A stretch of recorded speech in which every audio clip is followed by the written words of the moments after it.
Le web va bientôt disparaître, mais qu'est-ce qui va le remplacer? Avons-nous des preuves concrètes que cela va se produire? Et quel sera le rôle de l'intelligence artificielle dans ce grand bouleversement? J'ai eu la chance de poser ces questions et bien d'autres à Rafi El-Hadjian. Au cours de sa carrière, il a fondé 23 entreprises de technologie, a été le créateur du premier fournisseur d'accès à Internet en France, ainsi qu'un pionnier du Minitel et de l'objet connecté. Il s'attaque aujourd'hui à l'intelligence artificielle avec son application Juice, une plateforme d'audio génératif. Il a également sorti un livre, Tentative d'épuisement de l'avenir du futur, dans lequel il dresse l'histoire du lien entre l'humain et le savoir, des bibliothèques médiévales jusqu'au métavers, et dans lequel il fait la prédiction que notre rapport à l'information est au bord d'une révolution majeure qu'il appelle le post-web. Bienvenue dans cette conversation avec Rafi El-Hadjian.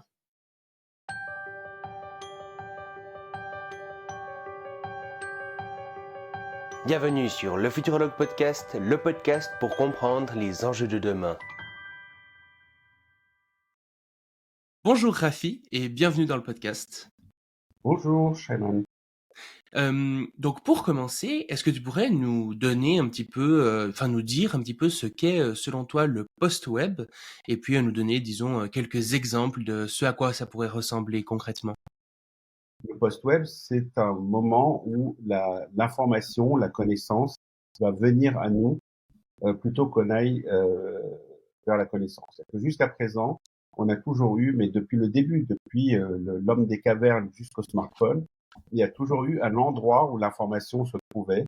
Et quand on avait besoin de cette information, on se tournait soit vers le mur de sa caverne, soit vers une bibliothèque, soit vers un livre, soit vers son ordi, soit vers son smartphone pour obtenir la réponse à la question qu'on se posait ou l'information dont on avait besoin. Le post-web, c'est le moment où le web disparaît complètement, où il y a la vie, c'est-à-dire que je vis ma vie, je suis confronté à des situations, à des événements, à des interrogations, etc. Et à ce moment-là, l'information dont j'ai besoin pour agir, pour décider, pour savoir, ou purement par curiosité, parfois même pour le plaisir, par l'intérêt que je porte aux choses, il y a une information qui va venir napper toutes les choses que je suis en train de faire. Alors, il y a plusieurs facteurs qui peuvent décrire le post-web. D'abord, le post-web est quelque chose qui se construit, qui est extrêmement personnel, c'est-à-dire que c'est quelque chose, c'est l'information dont j'ai besoin ici et maintenant moi-même. Elle est push, c'est-à-dire qu'elle vient à moi, c'est pas quelque chose que j'interroge pour avoir la réponse, et elle est en temps réel et elle est contextuelle. Mmh.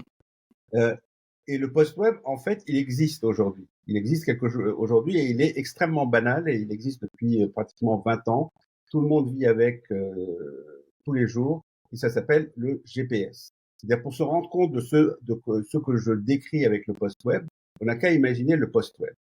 Comment était la vie avant le post-web? Avant le post-web, quand on voulait aller quelque part en voiture, on prenait une carte routière, c'est qu'on se plongeait dans l'information, on se tournait vers une source d'information qui s'appelait une carte routière. On se disait, je veux aller à tel endroit. On regardait tout le trajet qu'on voulait faire et on stockait dans le buffer de sa tête toute l'information dont on avait besoin pour effectuer l'action qu'on voulait faire, c'est-à-dire le trajet qu'on voulait faire. Arrive le GPS, qu'est-ce qu'on fait? On monte en voiture, on roule, on dit simplement, je vais à tel endroit. Et au moment où j'en ai besoin, c'est-à-dire 200 mètres avant le tournant que je dois prendre dans le truc, il y a cette information qui arrive dans ma vie, qui me dit à 200 mètres, tu tournes à gauche, et j'ai la juste information dont j'ai besoin pour effectuer la tâche que je veux effectuer. Je ne sais pas ce qui va se passer après, je ne sais pas quoi après, il va falloir tourner à droite, comment ça s'appelle, etc. Mais à ce moment-là de ma vie, j'ai l'information qu'il me faut pour obtenir ce. Cette information, donc non seulement elle arrive évidemment en temps réel, parce que sinon je rate mon tournant, elle est évidemment hyper personnalisée parce qu'elle est construite que pour moi, à l'endroit même où je suis. Elle dépend aussi de la vitesse à laquelle je roule, etc. Donc elle a été déterminée par rapport à mon contexte, mon truc, mes intentions, etc. Mais en plus, elle est conçue pour s'intégrer dans ma vie. C'est-à-dire que elle ne fait pas des phrases pendant 3 heures pour m'expliquer qu'il faut que je tourne 3 heures. elle est concise et ça impacte même le format de l'information que je reçois, qui est extrêmement compact et juste ce dont j'ai besoin. Donc, en Mmh. fait, on peut décrire le post-web comme la GPisation de tout. Imagine que tu rentres en réunion, tu as rendez-vous avec machin et t'as pas préparé parce que c'est un peu naze. Tu arrives en réunion et juste en chemin, le dernier 3 minutes avant de rentrer dans la pièce, dans tes oreillettes, dans tes AirPods, etc., il y a un truc qui te dit, tu vas rencontrer machin, voilà sa bio, voilà ce que vous avez dit la dernière fois, voilà ce qu'il vient de poster sur les réseaux sociaux. Et donc, tu as toute l'information nécessaire à ce moment-là. Mmh. Donc, plutôt que d'avoir ce qu'on a aujourd'hui par rapport aux sources d'information habituelles, qui est le FOMO, c'est-à-dire qu'il y a quelque part de l'information et je suis obligé d'aller la chercher et j'ai peur de la manquer, on remplace le fear of missing out par le never missing out, c'est-à-dire que je suis confiant que au moment où j'en aurai besoin, dans le contexte dans lequel j'en aurai besoin, la juste et bonne information me parvient. Mmh. Et si par exemple, on allait, au restaurant et puis, on voit qu'il y a un petit, QR code, sur la table, pour le scanner et voir, le menu, est-ce que ça pourrait aussi être un autre exemple, de post web? Voilà, c'est un post web un peu frustre. Mais enfin, l'idée générale du post web, c'est que l'information ne se trouve pas dans un endroit détaché du truc qui est mon smartphone, etc., mais qu'il est attaché directement au contexte dans lequel je suis en train de faire. Je suis au Mmh. restaurant en train de manger, c'est ma table qui me parle. Mmh. Mais il y a plein de contextes dans lesquels le post web existe déjà. C'est-à-dire, c'est à la base, l'idée du post web, c'est obtenir la bonne information à l'endroit et au moment où j'en ai besoin. Et elle n'est pas spécialement liée à une technologie particulière. C'est que quand je vais vers le distributeur de Coca pour acheter du Coca et qu'il y a un post-it, un pauvre post-it avec en panne écrit dessus, c'est du post-web. C'est-à-dire que cette information-là, elle est à l'endroit même où je voulais faire l'action et qui me fournit cette information importante elle est en panne. Et elle aurait pu être fournie sur le site web de la machine qui fait des posts des distributeurs de Coca et qui dit la machine Intel, etc., est actuellement en panne. Excusez-nous pour la gêne occasionnée. Là, le post-it est l'ancêtre du post-web. Ouais, C'est ouais. mettre l'information là où j'en ai besoin. Mmh. Et de plus en plus, on entend des gens, dire par exemple qu'avec, les nouveaux outils, d'IA, générative, qui se développent, on va pouvoir avoir par exemple en ouvrant, Netflix, Netflix, à partir, de plein d'informations, qu'il a sur nous, pourrait, comme ça créer un film, sur mesure, sans qu'on lui ait, même, rien demandé. Ou bien la même chose avec, YouTube ou ce genre de choses. Est-ce que toi, ce genre de technologie, ça rentrerait aussi dans le post-web ou pas particulièrement, étant donné que c'est quand même Absolument. moi qui dois Absolument. faire l'effort d'aller sur Netflix? Non, non, absolument. Enfin bon, la différence avec les exemples de Netflix et de YouTube, c'est que d'emblée, tu dis à Netflix et à YouTube, j'ai du temps à tuer, je veux voir un film.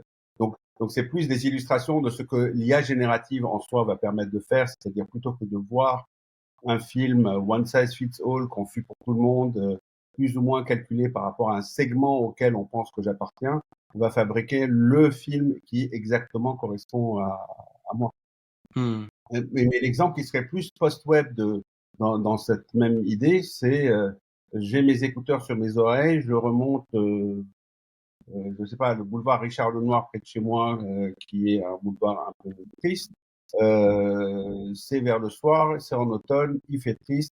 Et au lieu d'écouter ma playlist Spotify habituelle ou d'écouter quoi que ce soit, je vais avoir soit une chanson qui est composée exactement pour moi, soit un remix d'une chanson que je connais, soit un mash-up de chansons que je connais, qui va être remixé ou composé sur moi, c'est-à-dire dont le BPM va correspondre au rythme de ma marche. Donc ça va être, je vais avoir l'impression de plus vivre la musique puisqu'elle va correspondre vraiment au rythme de mon corps. Mmh.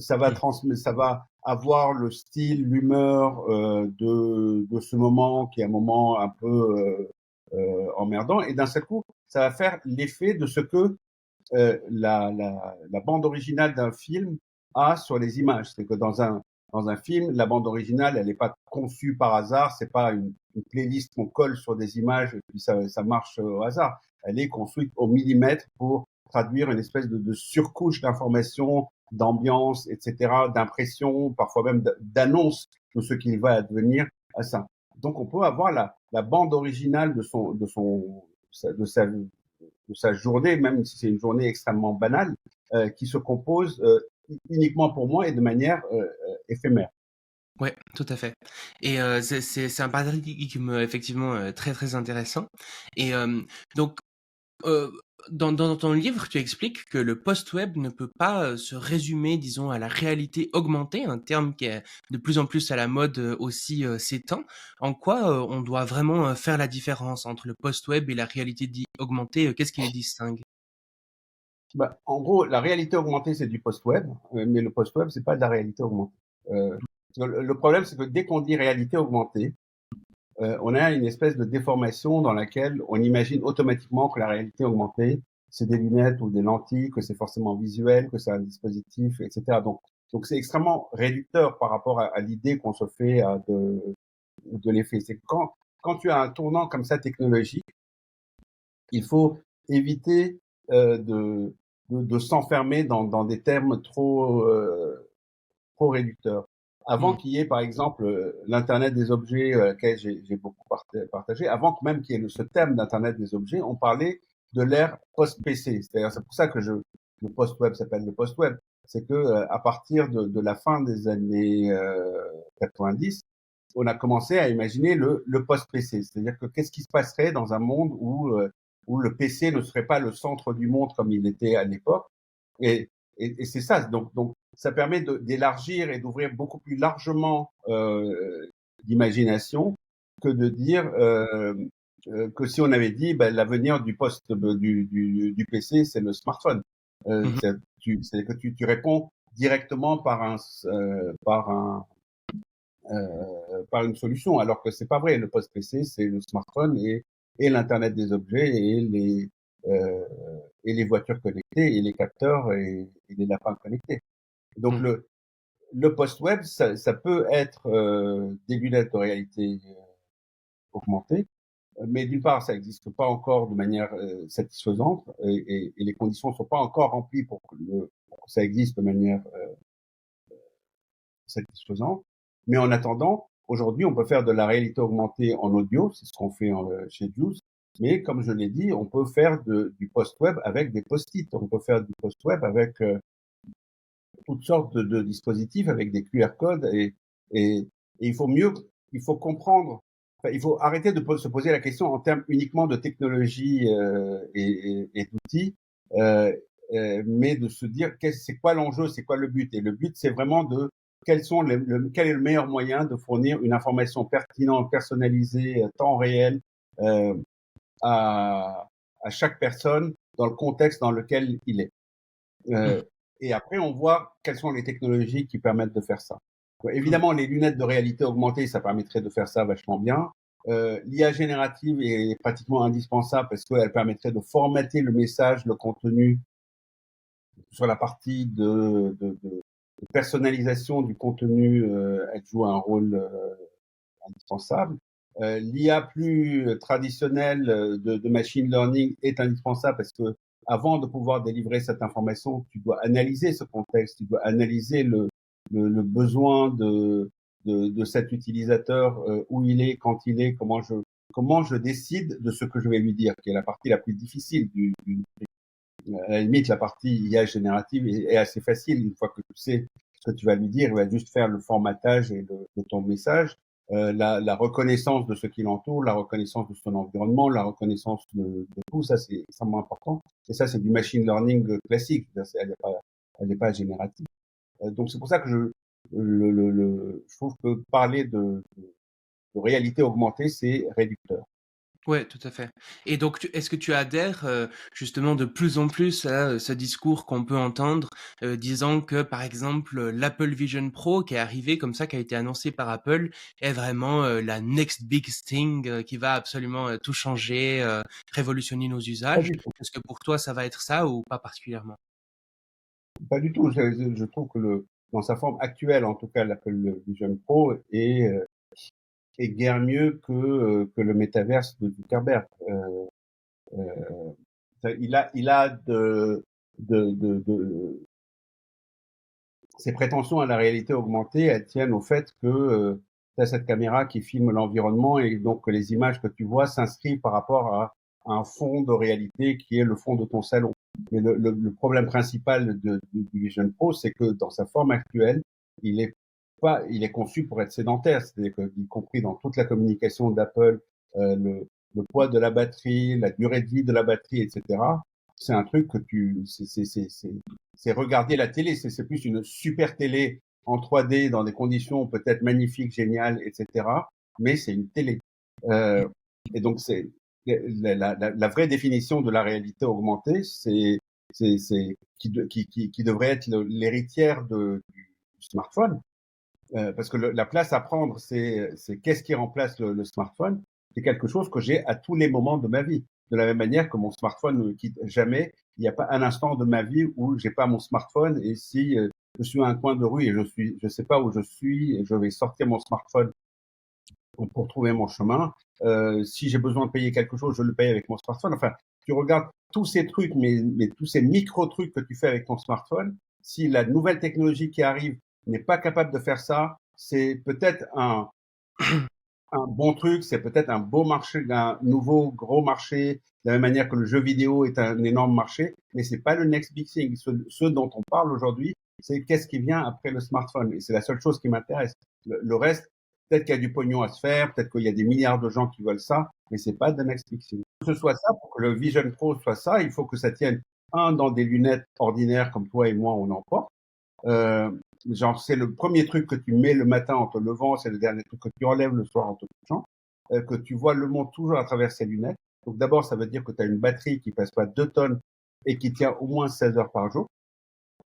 Euh, que le form factor est normal et que tu as cette capacité à superposer de l'information et de l'enrichir sur à peu près tout ce que tu veux. Après, comment tu l'interroges par la voix, en touchant, que ça soit uniquement du push, etc. Tout ça, c'est des choses qu'on peut explorer. Mais rien que cette question de la batterie et du form factor sont des choses essentielles. Et le Vision Pro est tout sauf le form factor qu'il faut. Donc, on est très loin du compte. Ouais, ouais.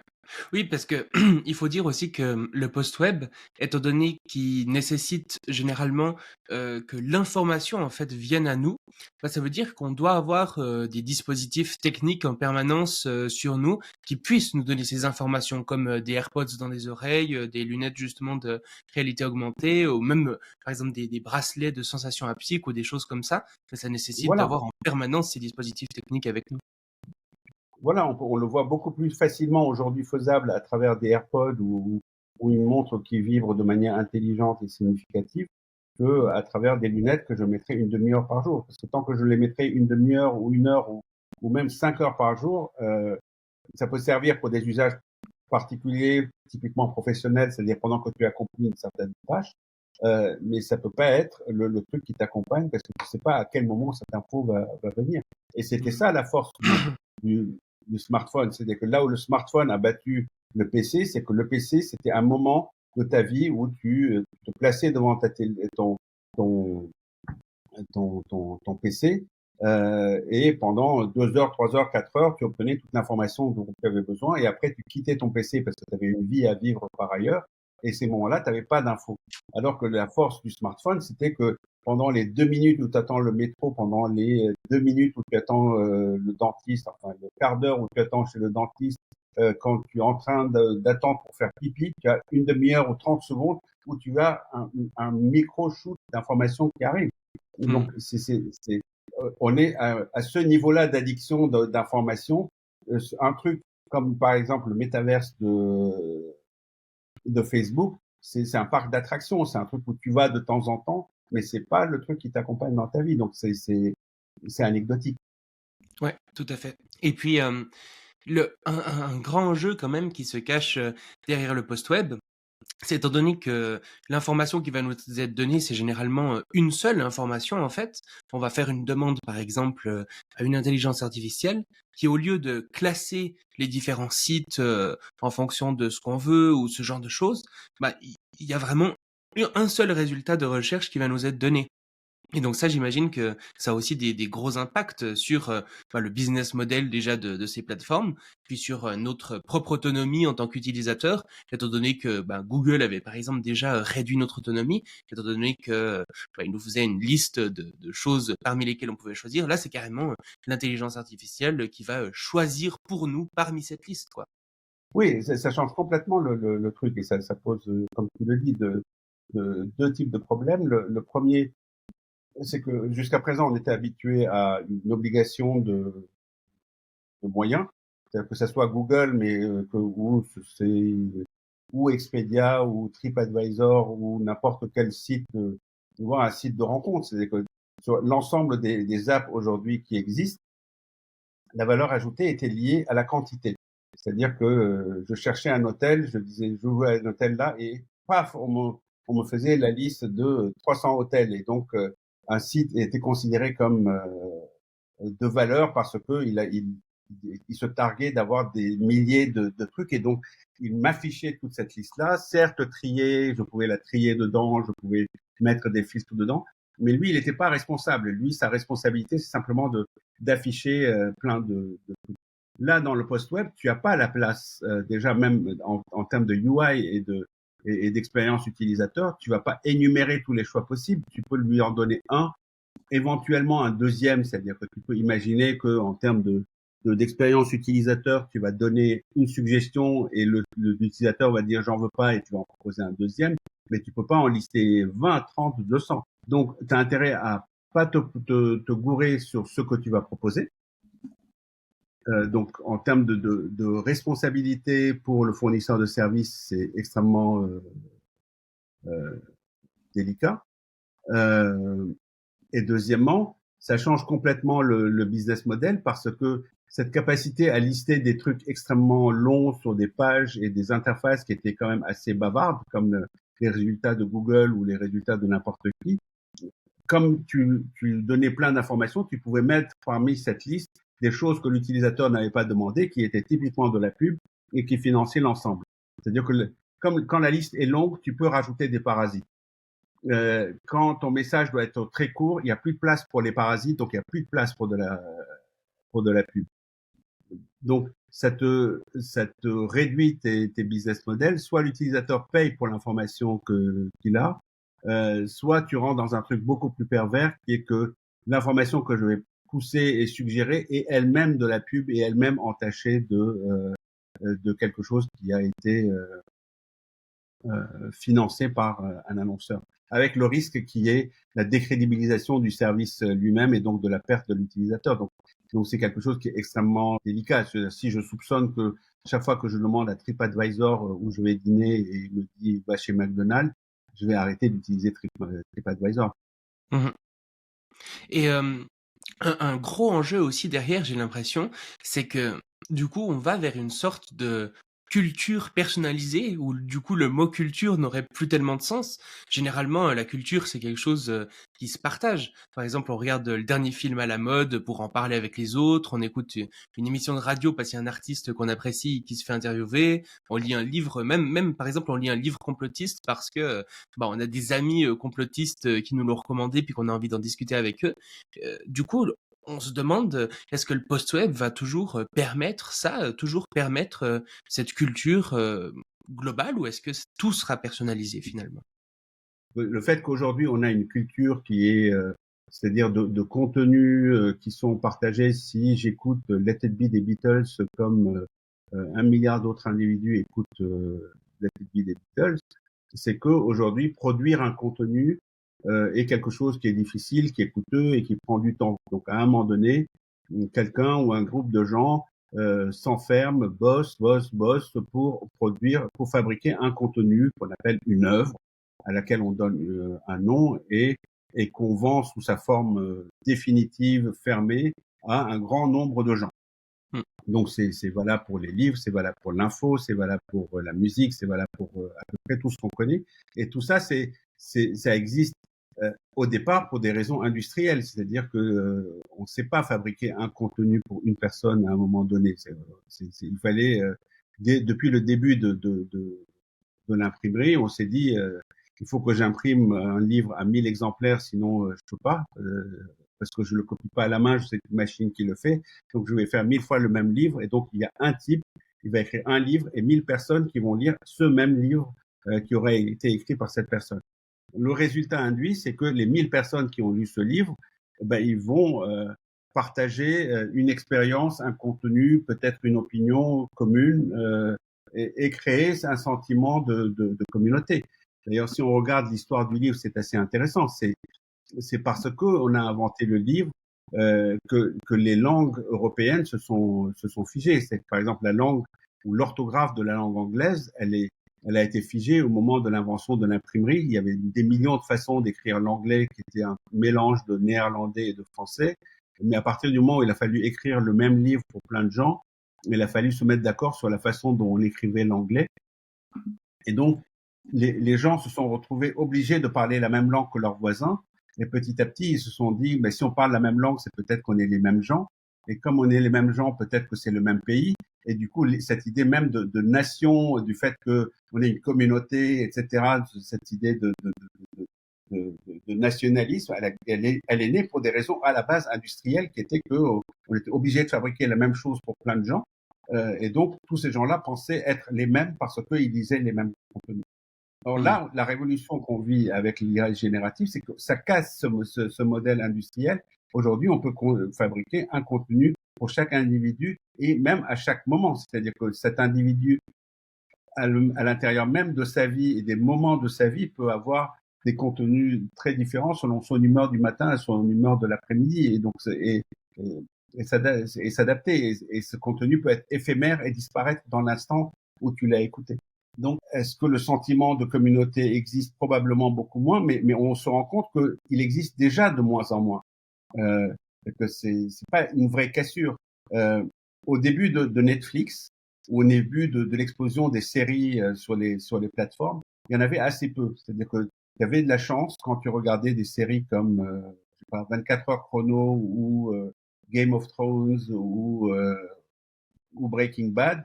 Comme il y avait peu de séries, quand tu regardais une série, tu connaissais forcément plein de gens qui regardaient la même série que toi. Et donc c'était bon, non seulement les séries étaient bonnes, mais il était rentable de passer 16 heures à regarder une série parce que le social currency qui était associé à ça était rentable. Mais aujourd'hui, il y a tellement de séries et c'est tellement fractionné entre déjà rien que Netflix, la quantité de séries plus toutes les plateformes concurrentes, la probabilité que la série que tu regardes soit regardée par quelqu'un que tu connais qui regarde la même série que toi est déjà assez négligeable. Donc, il arrive de moins en moins souvent que tu regardes une série que quelqu'un d'autre regarde, et du coup, il devient moins rentable de regarder, de passer 15 heures à regarder une série si elle est d'abord pas très géniale, et d'autre part, si tu as pas ce stimulus social qui est qu'après on va pouvoir en parler ou déconner, voire en dire du mal avec les gens qu'on connaît. Donc ce fractionnement, c'est-à-dire ce délitement du lien culturel social par l'objet social, il commence aussi à exister. Il commence aussi à exister par les playlists de Spotify. À l'époque, on écoutait des albums, on achetait les mêmes albums que d'autres gens, voire on s'échangeait des albums, voire on piratait des albums, et c'était des albums. Aujourd'hui, c'est une chanson d'un groupe qui est à l'intérieur d'une playlist qu'on n'a même pas composée et qu'on aura probablement jamais l'occasion d'entendre de la même manière. Donc, tu vois, des trucs comme les playlists de Spotify, ça préannonce le post-web. C'est une expérience qui est éphémère et que je vis tout seul sur la base de toutes les chansons que je connais. Qu'est-ce que ça changerait si à l'intérieur de ma playlist Spotify, au lieu de me mettre des chansons de Beatles, on me mettait des remixes des chansons de Beatles ou des choses qui à l'origine étaient une chanson de Beatles mais remixées avec ou ou mash-upés avec d'autres trucs et qui sont composés et arrangés pour mon expérience immédiate parce que de toute façon, cette expérience, elle est unique et volatile et je l'écoute dans mon casque quand je marche et je la partage avec personne aujourd'hui. Mmh. Et mais du coup, selon toi, est-ce que, quel est le scénario, en fait, le plus probable? Est-ce que, c'est un scénario plutôt de la cohabitation entre la manière, actuelle justement de consommer le contenu et le post web? Ou bien est-ce que, d'après toi, c'est des 2 projets qui finalement sont vraiment fondamentalement, antagonistes et puis, le post web va remplacer, les réseaux sociaux, les smartphones, l'ordinateur et cetera et cetera? Je crois qu'il n'y a jamais de rupture de toute façon et je pense de manière générale qu'il n'y a pas de futur. Toute l'erreur qu'on commet toujours quand on annonce le futur, c'est qu'on annonce le futur comme si on allait se réveiller demain avec le futur. Et que quand on le raconte comme ça, tout le monde dit ouais mais non c'est pas possible, ça va pas arriver. Le problème c'est que le futur il n'existe pas. Le futur c'est une image qu'on donne de quelque chose qui peut être comment on vivra dans 10 ans, sauf que c'est pas nous qui allons vivre ce futur-là, c'est futur nous. Et futur nous, c'est celui qui aura vécu chaque minute qui nous sépare dans 10 ans, c'est-à-dire qu'il aura fait des millions de petites concessions, des petits changements d'habitude, des petits trucs qui vont faire que, à l'arrivée, dans 10 ans, le truc qu'on raconte sera vrai. Sauf que si tu la racontes aujourd'hui, on va se dire ah mais non, c'est pas probable. Et c'est arrivé 1000 fois. Dans les années 90, quand tu rencontrais des gens au début des téléphones portables, moi, la plupart des gens que je connaissais, ils me disaient mais pourquoi j'ai besoin d'un téléphone portable après tout, passer un coup de fil, j'ai un téléphone à la maison, j'ai qu'à attendre de rentrer à la maison. Je veux dire que c'est quoi l'utilité? Et c'était la majorité des gens parce que c'était. Et aujourd'hui, tous ceux-là ont un smartphone, voire sont angoissés quand il n'y a pas de réseau. Donc c'est donc il faut être très prudent, voire humble, voire quand on essaye d'annoncer le futur n'existe pas. C'est une succession de micro-futurs qui sont déjà commencés. Donc le post-web, si le post-web existe, c'est qu'il est déjà commencé. C'est les exemples que je t'ai donnés. C'est le fait que, par exemple, aujourd'hui, le fait que l'information te soit poussée plutôt que tu ailles le chercher, c'est déjà le cas pour tous ceux qui s'informent et ils sont de plus en plus sur les réseaux sociaux. Sur les réseaux sociaux, tu as un feed et dans ce feed, des choses apparaissent. Et c'est comme si l'information venait défiler devant tes yeux, mais c'est pas toi qui vas la chercher. Elle est pas push. Elle est pas pull. Elle est déjà push parce qu'elle apparaît dans un fil de trucs. Sauf qu'aujourd'hui, tu as une info, puis une info, puis une info, puis une info. C'est au lieu d'avoir tout ce train qui défile devant tes yeux avec toutes ces infos qui se suivent, elle tombait bing juste au bon moment, bing juste dans ton oreille. Là, tu as l'étape suivante, mais d'un phénomène qui existe déjà. Donc, tu inventes pas un truc out of the blue qui correspond à aucune habitude actuelle, etc. C'est l'évolution d'habitudes qui existent aujourd'hui. C'est ce temps réel de l'information ou ce côté flux d'informations dans lequel je m'inscris et les choses défilent devant mes yeux plutôt que j'aille les chercher. Ça existe déjà dans les réseaux sociaux. L'expérience personnalisée et volatile, elle existe dans les playlists de Spotify. Le fractionnement culturel, il existe dans la démultiplication de l'offre culturelle sur toutes les plateformes et tout. Donc le post-web est juste la concentration ou les espèces de théorisation, si tu veux, de phénomènes qui existent déjà. Donc je ne crois pas que le post-web va arriver. Je crois que le post-web est déjà là. Il est juste à une échelle très très embryonnaire. Mmh.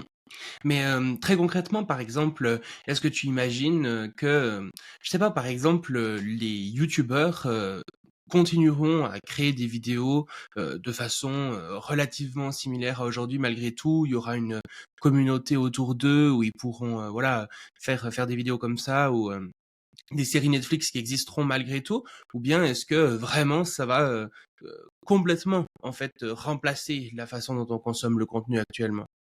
Je pense que ça va complètement remplacer les OK. contenus qu'on consomme. Et que ça va renforcer le rôle de celui qui décide de qu'est-ce que tu écoutes, quand et comment. Et du coup, très concrètement, tu imagines que, dans le futur, ce genre d'interviews, n'existeront plus vraiment, les gens, pourront écouter, des sortes de flux d'informations personnalisés ou des interviews même peut-être, personnalisées, ou ce genre de choses, quoi?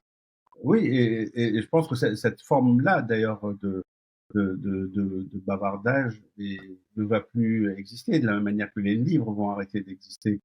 Moi, je Mmh. dis ça, je viens d'écrire un livre de 450 pages, donc mais, mais c'est parfaitement absurde. C'est-à-dire que faire un espèce de bundle dans lequel tu mets pour 450 pages d'informations que les gens vont s'envoyer en une seule fois, c'est absurde. Euh, alors que ce que tu demandes aujourd'hui à une IA générative, c'est de dire va me chercher l'information dans tous les endroits dont elles viennent, où elles sont, et fais-moi un contenu rien que pour moi avec ça. Donc comment, je sais pas ce que serait une vidéo YouTube qui serait un mash-up de plein d'autres vidéos YouTube dans lequel tu aurais un présentateur virtuel, un influenceur virtuel, etc., qui reprendrait les termes et les paroles de tous les autres, voire avec des inserts vidéo de tout le monde. Mais le fait de dire, voilà, je vais mobiliser 2 heures, 1 heure et demie, 20 minutes, un quart d'heure pour un contenu sur un sujet et une seule personne, ça va te paraître de plus en plus insupportable. Et ce qu'on voit dans le TLDR, Too Long Didn't Read, tu vas l'avoir sur n'importe quoi. Tu vas avoir Too Long Didn't Watch. Et parce que l'information est extrêmement diluée. C'est que sur 2 heures de parlotte, il y a tous les moments où je dis c'est chiant et je peux pas m'en empêcher et tous ces moments-là.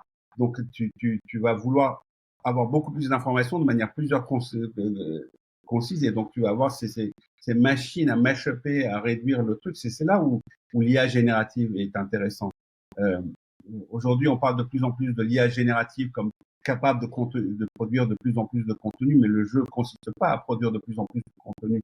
Le jeu consiste à produire des contenus beaucoup plus denses, beaucoup plus utilitaires, c'est-à-dire apprends-moi quelque chose dont j'ai besoin et dont je peux faire usage. Oui, l'autre truc dont on a oublié de parler en parlant du GPS et qui est extrêmement important, c'est que l'information que me donne le GPS est actionnable, c'est-à-dire que c'est pas une information culturelle, c'est pas pour ma culture générale, il y a un retour sur investissement de l'information, c'est-à-dire que l'information qu'il me donne me permet d'agir derrière et d'agir en conséquence. Et cet usage de plus en plus, cette recherche d'information la plus utile et la plus dense, elle va pas se calmer. Donc tu vas pas passer 2 heures à écouter un truc, tu vas lui dire fais-moi en 20 minutes ce que j'ai besoin de savoir et en quoi ça m'est utile dans ma vie et dans ce qui m'intéresse en général. Mmh. Ce qui est super dangereux parce que ça enlève toute la curiosité, toute cette information parasitaire qui sert à rien et qui permet d'avoir des idées que les autres n'ont pas et tout ce genre de choses. Donc je dis pas que c'est bien, mais je dis juste que c'est inévitable. Mmh. Et ouais, ce qui pourrait être intéressant, c'est que finalement bah, la façon, actuelle dont on consomme le contenu à travers justement les réseaux sociaux, par exemple, pourrait se retrouver un petit peu, peut-être de la même manière qu'on, retrouve le livre, par exemple, aujourd'hui, où il y a quand même, pas mal de gens qui continuent, à consommer des livres, à trouver chouette, de consommer, des trucs de certains auteurs qui sont attachés justement à l'aspect, un peu social de la culture et cetera. Mais malgré tout, ben, la quasi-totalité de notre temps, a été, enfin de notre temps d'attention en tout cas pour les informations, le divertissement, etc., a été accaparé comme ça par les réseaux sociaux. De la même manière, peut-être que certaines choses pourraient continuer à persister, mais deviendraient vraiment marginales, disons, par rapport à la grande majorité de l'information et du divertissement qui serait le post-web, quoi. Oui, absolument. Hmm. Euh, Non, au début des réseaux sociaux, on trouvait même ça extrêmement rentable, par exemple, à lire un livre, puisque si tu passais, je sais pas, 1 heure sur Twitter, bon, c'est moins le cas aujourd'hui, mais tu avais des avis de plein de gens que tu connaissais, avec des sources, et des infos et des articles des gens qui avaient fait la curation de plein d'infos, etc. Donc, tu avais l'impression d'en apprendre plus en 1 heure que de 1 heure de lecture de livre où forcément, comme c'est un livre, c'est extrêmement dilué, c'est bavard, il y a des choses inutiles et tout ça. Et donc c'est là que Twitter, dans son format très court, auquel ils étaient arrivés accidentellement par ailleurs, euh, devenait un truc extrêmement rentable. Enfin, il y a toujours cette notion de rentabilité. J'ai 1 heure à tuer. Comment je peux le remplir de la manière la plus excitante, la plus dense, avec le plus de stimulus et d'informations que je peux avoir. Ouais. Mais aujourd'hui, on peut faire encore plus fort que Twitter avec ses 280 caractères. Ouais, ouais, ça promet en tout cas. Et ce qui est très intéressant aussi, c'est qu'on voit que un des grands problèmes actuels, c'est ce qu'on appelle l'infobésité, le fait qu'on soit vraiment noyé dans l'information au quotidien.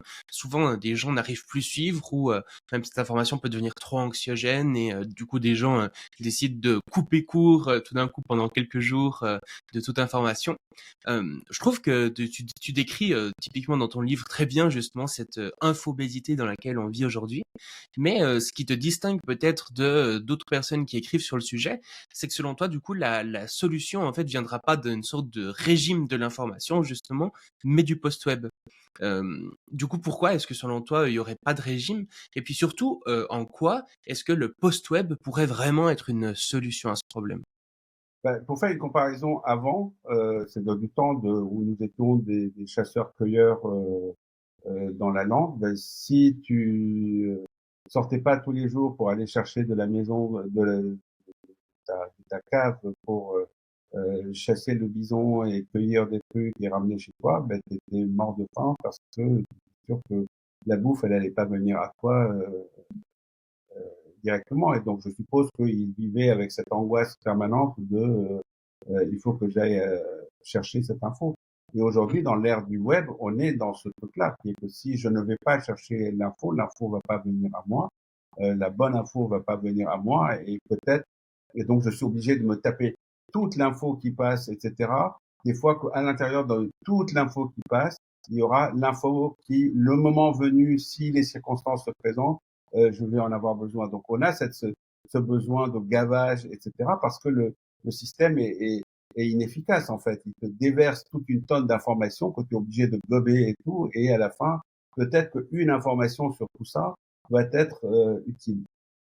Mmh. Euh, L'idée du post-web, c'est, contrairement au chasseur-cueilleur qui va chercher la bouffe, moi je sais qu'en bas de chez moi, il y a un carrefour et que quand j'ai faim, je suis confiant qu'il est là, je suis confiant qu'il y aura de la bouffe et c'est plus un sujet d'angoisse, voire on peut me le livrer directement chez moi et que je sais que je ne vais jamais mourir de faim.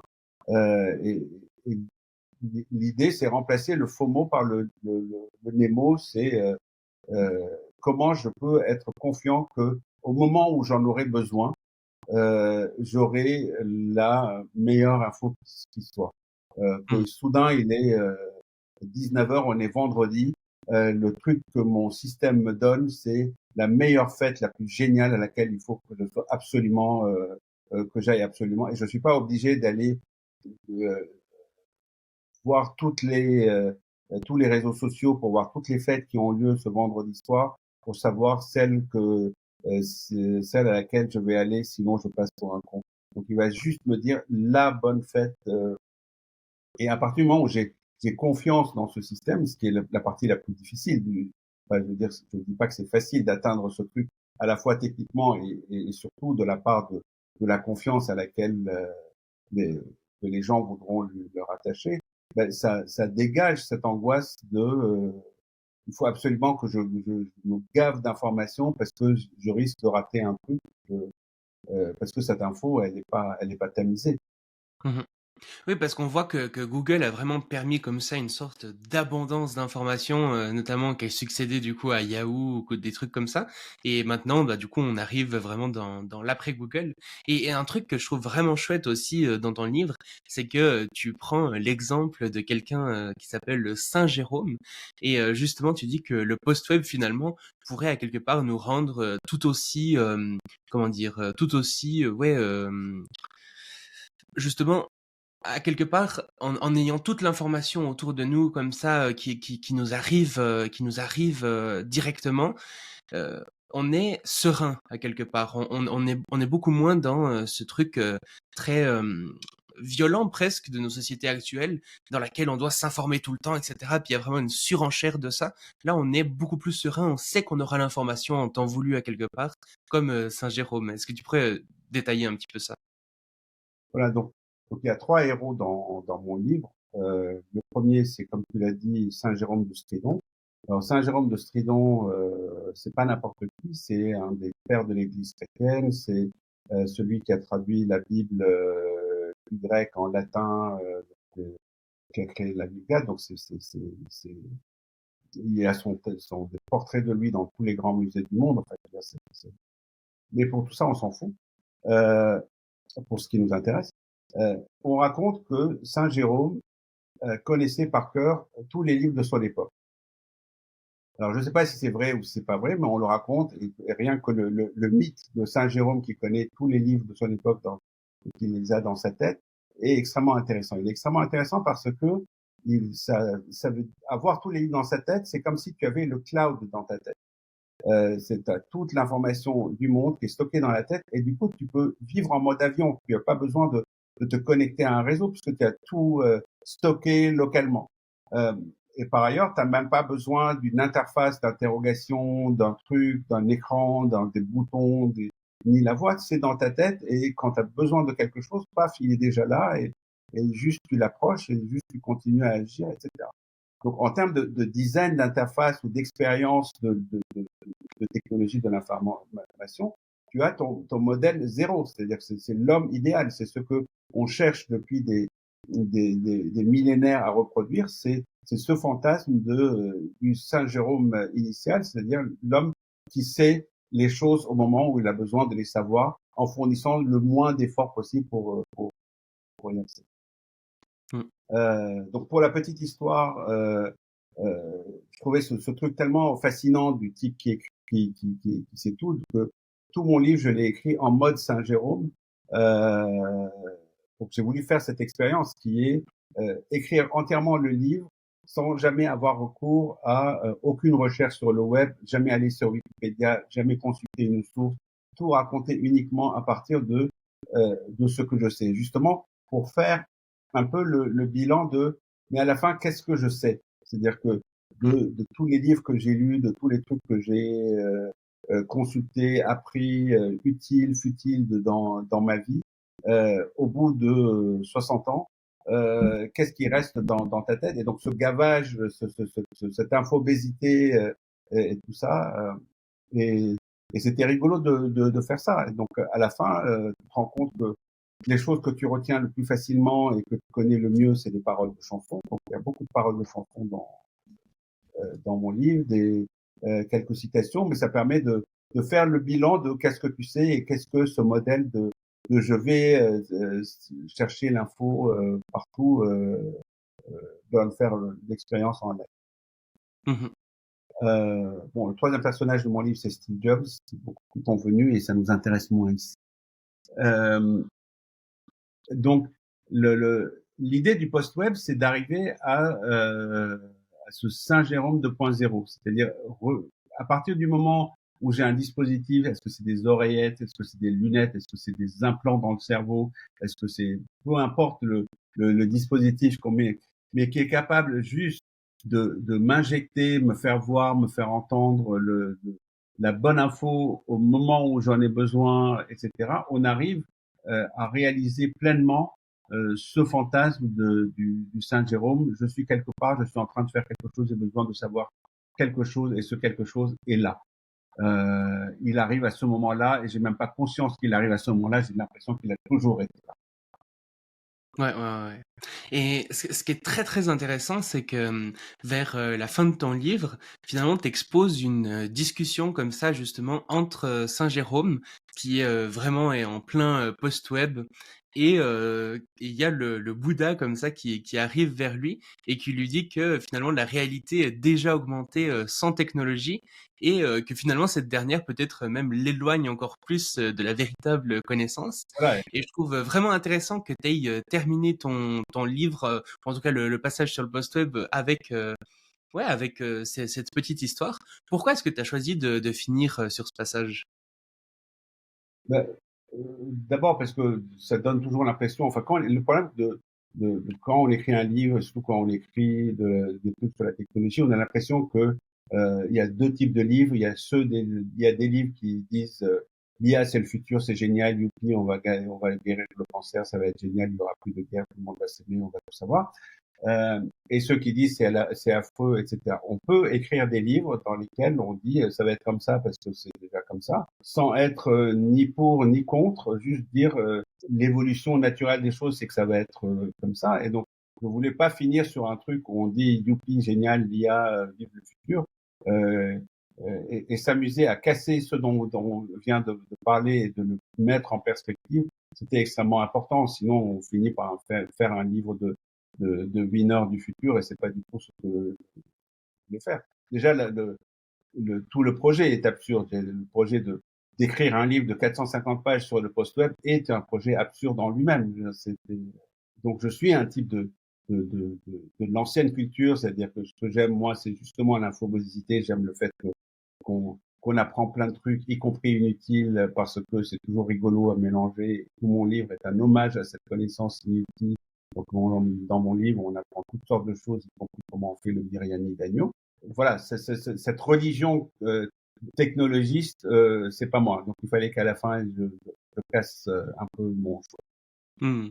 Mais ouais, c'est vraiment ça que j'ai trouvé excellent dans ce livre, c'est que euh, ouais, comme tu le dis, c'est très contradictoire en soi d'avoir fait ça, mais aussi j'avais jamais lu un livre en tout cas dont la forme ressemblait à ça, avec parfois des notes de bas de page qui prennent quasiment la page entière, et vraiment on voit que ça a été pensé de façon à être hyper original et tout ça, donc c'est Enfin, je veux dire, si les gens achètent le livre, faut pas s'attendre à un truc basique en mode voici ce à quoi ressemble le futur, ça va être génial ou ça va être la catastrophe et tout, mais un truc vraiment complètement barré, mais en étant complètement barré, tout en étant très pertinent et hyper fin au niveau des analyses, je trouve. Donc, en tout cas, ouais, j'ai trouvé ça vraiment impressionnant, ce mélange Merci. entre les deux choses. Non, et en même temps, c'est avant tout un livre sur le savoir. C'est que tout le truc, au-delà du post-web, au-delà du truc, c'était le vrai sujet du livre, c'est comment on apprend les choses, à quoi ça sert d'apprendre des choses, et comment on va apprendre des choses dans le futur. C'est un peu ça le sujet. Euh, et donc, il fallait aussi faire un livre qui met en scène ce savoir. Toutes ces notes en bas de page, à part le fait qu'elles sont parfois rigolotes et intéressantes, etc., ça permet de montrer le côté foisonnement de la connaissance. La connaissance, elle n'est pas forcément un PowerPoint linéaire, etc., et que tu peux partir dans toutes les directions, et il y a toujours d'à côté, il y a toujours des digressions, et qu'elles font toujours partie d'un autre éclairage, voire d'un truc totalement différent. Donc, ça, c'est une façon de montrer aussi ce foisonnement, qui était d'ailleurs le début du web. Le début du web, et c'était ça qui était excitant, c'est que au début, quand on a commencé le web, il y avait des liens partout. C'est que quand on lisait un texte, tous les mots étaient un lien qui envoyait vers un truc qui était en rapport avec ça. Bon, ça rendait les choses parfaitement illisibles parce qu'on cliquait partout, on partait ailleurs et à la fin, on savait rien. Donc c'était un peu fourre-tout. Mais c'était un hommage au savoir, à la curiosité, à l'ouverture, qui sont les choses qui m'intéressent et que fatalement on va perdre avec le post-web. Mm. Et à quelque part, pour faire les choses de façon concrète, pour accomplir un peu cette destinée que tu prévois dans le livre, tu as créé une application qui s'appelle Juice. Est-ce que tu pourrais nous dire un petit peu de quoi il s'agit? Ouais, Juice est né un peu en même temps que j'ai commencé à écrire Tentative d'épuisement de l'avenir futur. C'est-à-dire cette idée de ce que j'ai dit, de pouvoir délivrer l'information sur mesure, personnalisée, contextuelle, en temps réel. Et et tout est né.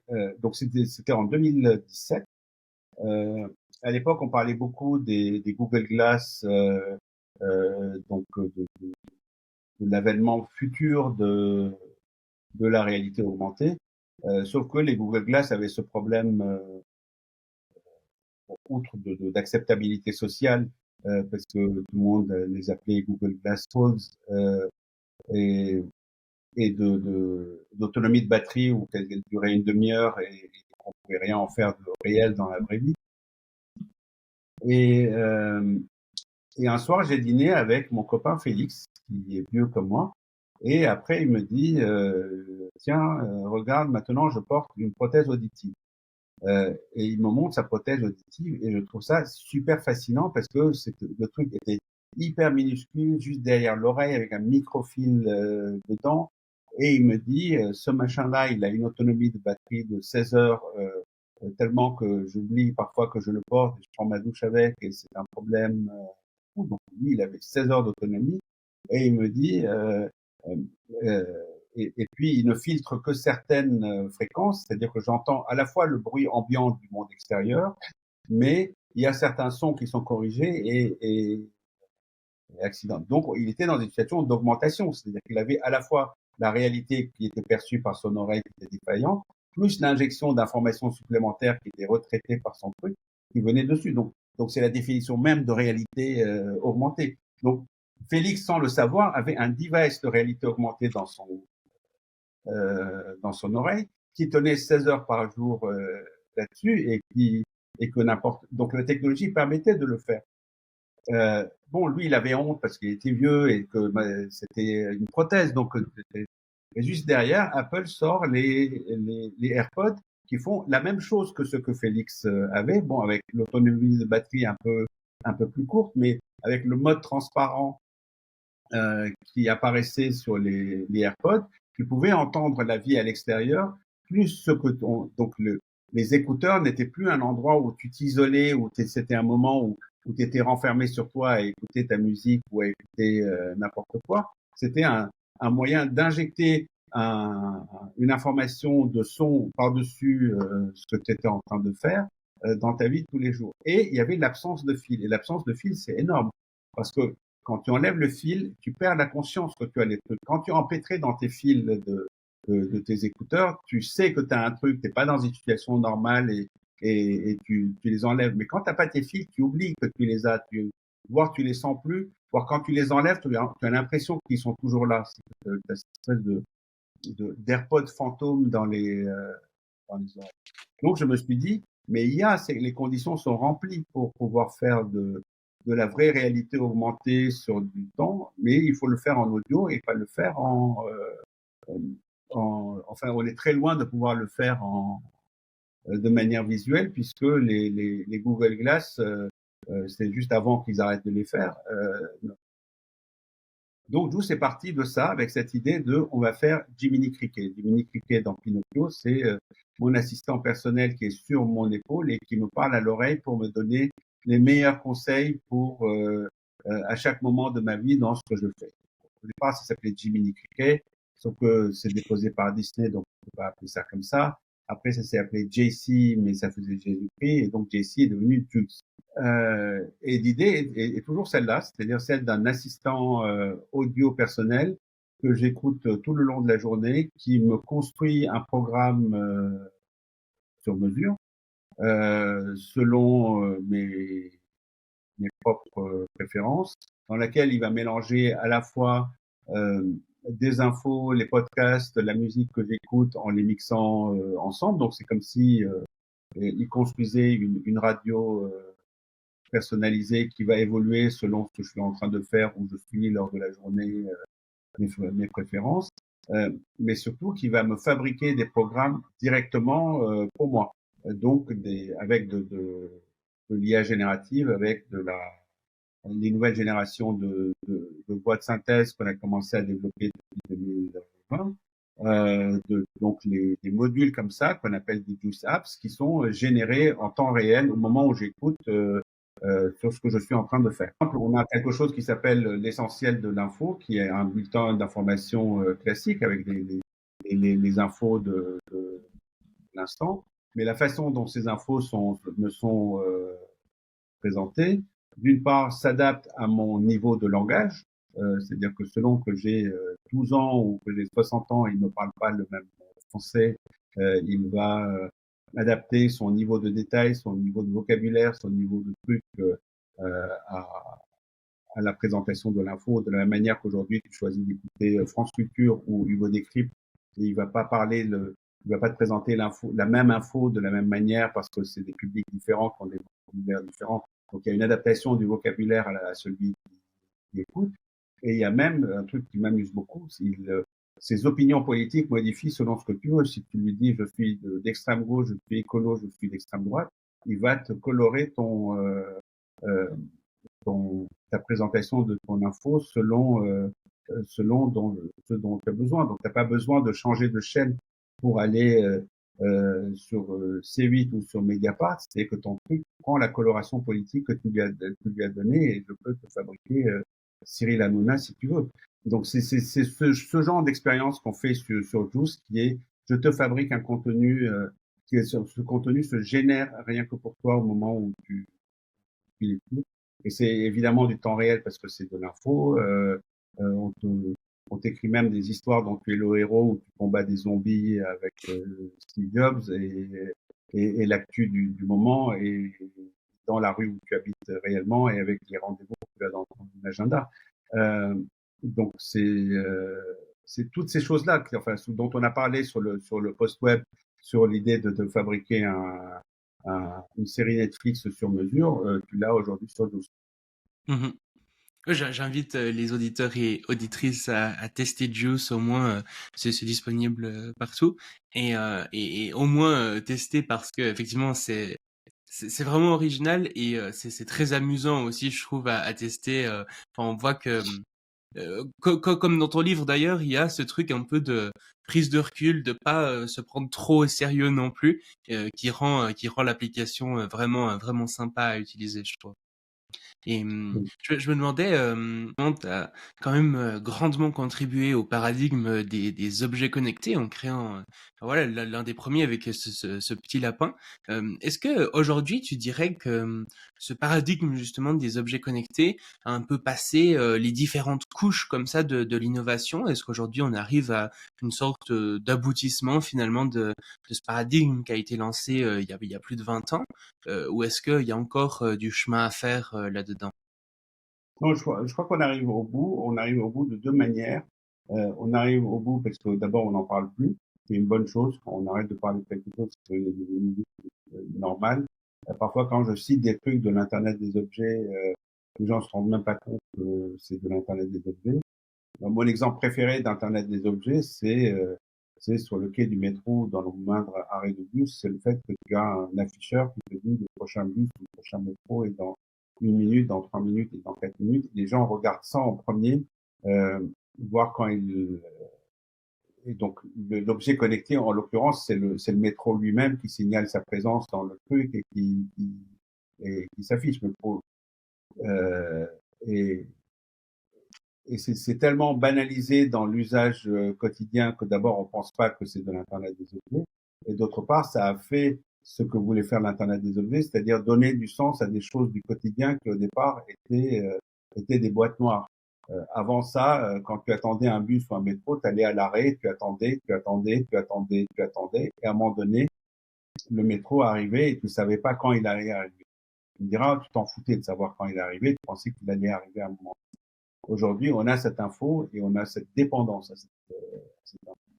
La deuxième chose où l'Internet des objets arrive à sa fin, c'est que l'ambition de base de l'Internet des objets, en tout cas celle que nous on l'envisageait chez Violet, c'était il faut enchanter le réel, c'est-à-dire qu'il y a d'un côté de l'écran ou des écrans un monde digital numérique où par la force des bits on peut faire tout ce qu'on veut, où tout est possible, toute l'information, toutes les combinaisons, toutes les créations, parce que c'est un monde hyper fluide, alors que de notre côté de l'écran, dans le monde physique, les choses sont en dur, elles sont bêtes, elles sont pas intelligentes, elles n'ont pas de mémoire, elles contiennent pas d'informations, elles sont pas magiques, elles sont pas poétiques, etc. Donc il y a une vraie fracture entre le virtuel et le réel. Et l'ambition de l'Internet des objets, c'était de sortir tout ce qu'on pouvait faire dans le monde virtuel et injecter de l'intelligence, de la réactivité, voire de la poésie, etc., dans notre côté de l'écran, parce que finalement, c'est là où on passe le plus de notre temps. Enfin, pas, on vit quand même dans le monde réel. L'idée de départ de l'Internet des objets, c'est on va prendre des objets un par un et on va mettre des clips dedans. Donc, on peut le faire avec un certain nombre de gros objets, etc., mais tu vas pas le faire à l'échelle de n'importe quel micro-objet. Euh, donc, c'est là où le modèle Internet des objets atteint sa fin, et c'est là où le modèle réalité augmentée ou post-web, etc., rentre en jeu, puisque l'ambition est la même. C'est l'ambition et il y a un monde réel, il y a le monde il y a la vie, là où toi, ton toit de chair et de sang habite, vit, bouge, interagit avec la table, la chaise, la canette de coca, etc.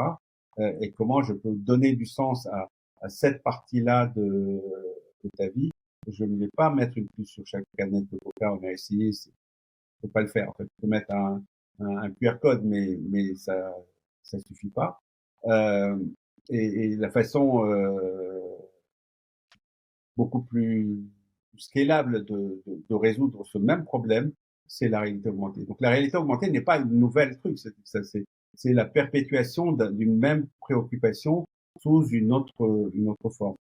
C'est pour ça que c'est important de décrire les préoccupations et de pas uniquement donner des noms à des technologies parce que du coup, tu as l'impression qu'on parle de autre chose. Il y a un domaine qui s'appelle l'Internet des objets, il y a un domaine qui s'appelle la réalité augmentée. C'est pas vrai. Les deux trucs participent à cette même réaction, à cette même réalité qui est, euh, on va donner du sens, on va rajouter une couche d'information, de réactivité, d'interactivité sur des objets physiques de la vie de tous les jours. On a essayé de le faire à partir de l'électronique embedded dans les objets. On va le faire à partir d'une surcouche qui est donnée par des lunettes, quel que soit le display, parce que c'est beaucoup plus économique de le faire comme ça. Mmh. Et quelque chose que j'ai trouvé vraiment passionnant aussi dans ton livre, c'est toute la partie qui concerne le métavers. Donc vraiment ces mondes virtuels dans lesquels on serait projeté. On en a beaucoup entendu parler notamment avec Mark Zuckerberg hein, qui avait annoncé ça de façon assez tonitruante de le futur c'est le métavers. Et on voit qu'il a essayé comme ça un peu de forcer le futur et que ça a pas très bien fonctionné. Mais ce que je trouve très intéressant, c'est que toi tu dis que finalement le post-web pourrait être une sorte d'avant-garde au métavers à quelque part, qui pourrait préparer le vrai métavers qu'on aura plus tard. Oui, je pense que l'approche de un peu naïve de Zuckerberg qui s'est dit je suis très fort, je vais dire c'est ça le futur et les gens ils vont y aller parce que je vais leur dire que c'est ça le truc. Avant qu'on accepte le métavers, c'est-à-dire un monde entièrement virtuel, entièrement faux, dont on s'accommode, dont on s'habitue, c'est-à-dire qu'on décide un jour de quitter ce monde physique dans lequel on est pour partir vivre ailleurs dans le métavers, c'est extrêmement brutal. C'est jamais brutal les changements. Alors que ce que fait le post-web, c'est que il virtualise le présent.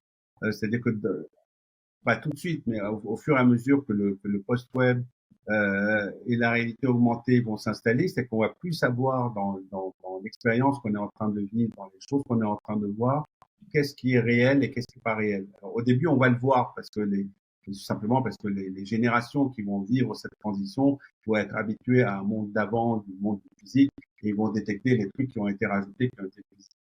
Mais à partir du moment où on va arriver aux générations bêta et suivantes, euh, c'est-à-dire qu'ils vont grandir dans un monde où il y aura toujours cette double couche dans ce que je vois, il y a des choses qui sont en atomes et des choses qui sont en bits, mais qu'est-ce que je viens foutre de savoir quelle est la différence? La part des uns et des autres pourra varier, et donc on pourra réduire le nombre de bits pour augmenter le nombre je veux dire, le nombre d'atomes pour être le nombre de bits. Et là, naturellement, tu arriveras dans un métaverse complet parce que tu pourras enlever entièrement le nombre d'atomes et tu auras que des bits et là, ça sera ton métaverse. Mais tu peux pas arriver à ça du jour au lendemain en disant bing, on a supprimé tous les atomes. Ça se fait par accoutumance. Enfin, c'est toute la théorie du livre, c'est que ça se fait par accoutumance. Les gens s'habituent à quelque chose, ça devient le vrai normal, et après ils passent à autre chose. Et tu peux pas le faire sans préparation. Ouais, tout à fait. Et du coup, la question que je pose effectivement à tous les invités, c'est finalement si tu étais comme ça sur une scène avec l'humanité entière face à toi et que tu pouvais faire passer le message de ton choix pendant quelques minutes, que dirais-tu? Ben, si j'étais dans ces situations-là, je leur projetterais un bout de film. Ce bout de film, c'est la séquence de la fin de la vie de Brian de Monty Python, dans laquelle on a le Golgotha avec tout le monde qui est crucifié sur des croix et tout le monde chante Always look on the bright side of life. Voilà, c'est le Always look on the bright side of life chanté par des gens qui sont crucifiés en haut du Golgotha. Je pense que c'est exactement l'esprit dans lequel j'ai écrit ce livre, j'ai l'esprit que je partage. C'est-à-dire que les choses qui s'annoncent dans la technologie sont, si on m'écoute, pas génial. Enfin, je veux dire, c'est plein de périls, c'est plein de trucs, etc. Mais de dire on va lutter, on va faire contre, ça sert à rien, on va y aller. Euh, mais c'est pas grave, on peut y rigoler. Et d'ailleurs, on s'en rendra même pas compte tellement on sera habitué. C'est un message d'espoir. Fantastique. Merci beaucoup, Rafi.